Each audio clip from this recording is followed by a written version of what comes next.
What you doing? Well, I'm sitting here being amazed by you.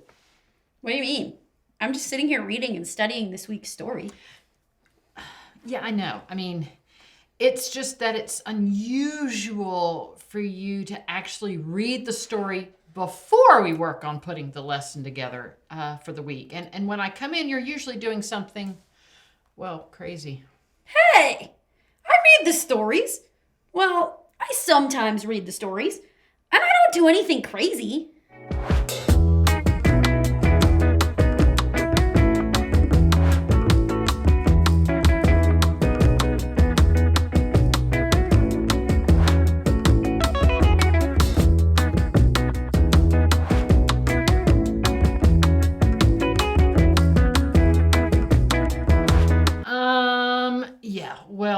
Okay, you did dress up and try. Okay. Well, let's just move on. How about you ask your question differently this week? Okay. Hey, Haley, where are your shoes? That's not what I meant, but if you need to know, my shoes are on the floor right there. Well, don't fall over them when you get up and go. You probably should really pick them up. They're fine. Now, the question. Okay. Hey, Haley, what story are you reading? Well, I'm reading Judges chapter 4, where Deborah and Barak go into battle, but I'm not sure that I understand it. Okay, so where are you stuck? Well, so Deborah is a prophet and a judge, and she helps people solve problems, right? Yep. But she also listens to God and helps direct people through him. So God told her to get Barak and tell him he has to fight this cruel king's army at some mountain? Yeah, King Jabin had been treating the Israelites very badly, and his commander of his army, Sisera, could be defeated if Barak followed what God had told him to do. But Barak says, if you go with me, I will go. But if you don't go with me, I won't go. Well, why does he not just say, okay, and go do it? Well, that's a really great question. And there are all kinds of answers to it. Like, well, she was a woman, and men at that time really didn't value the words of a woman as much as a man. Or maybe he was scared of Sisera's army, and it was a really strong army. Or maybe he wanted Deborah with him because he knew her relationship with God was stronger than his.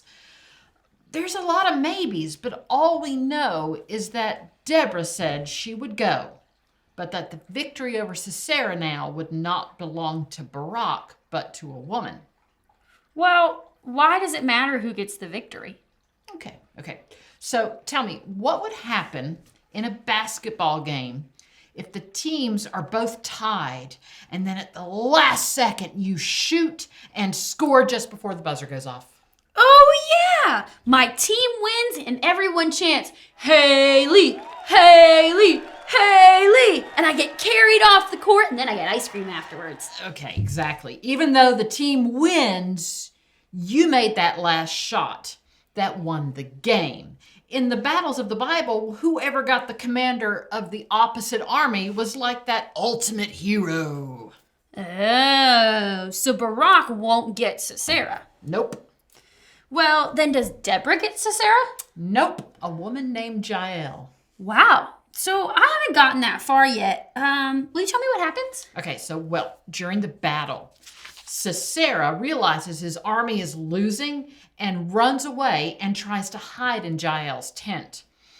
He asks for her for water, and instead she brings him milk. And he's all tired from the battle, and he has milk in his tummy, and so he lays down and falls asleep. Well, then what? Well, you see, this part of the story goes a bit past rated G to like PG-13, and I don't want to scare... You won't scare me. I'm 26. You can tell me. Yeah, I know that. But what about them? Oh, them. Yeah. So anyway, let's just say that Judges 4 gets a little graphic here, but Jael kills Sisera and shows her husband, and then the victory goes to her and not Barak. But the Israelites do defeat the evil king's army. Okay, so why is this story important? I mean, I get that it tells us a historical story, but the Bible always has another reason the story is in it. Exactly, it does, Haley. And different people might understand different things about the story depending on what's happening in their lives, okay? But I think God giving Deborah wisdom and her trust in him is the important part here. It made so Deborah wasn't afraid to go with Barak into battle because she trusted what God had said, that the Israelites would defeat the king's army. I think the story also shows a common weakness we all have. Not believing in ourselves or God enough, like Barak, so we kind of modify what we know we have to do. What? Okay. All right, your shoes. You know you really should pick up your shoes because you don't want someone to trip over them and fall, right? Okay, yeah. All right.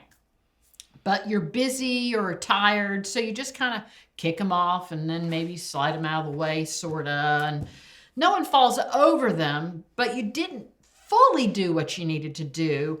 And so someone else will have to come along and pick them up and put them away. You didn't fully follow directions, and it created work for someone else. Just like Barak, when he only went when Deborah went instead of just going on his own. So she had to pack up and go with him. And because he didn't do what God said, someone else has to kill Sisera.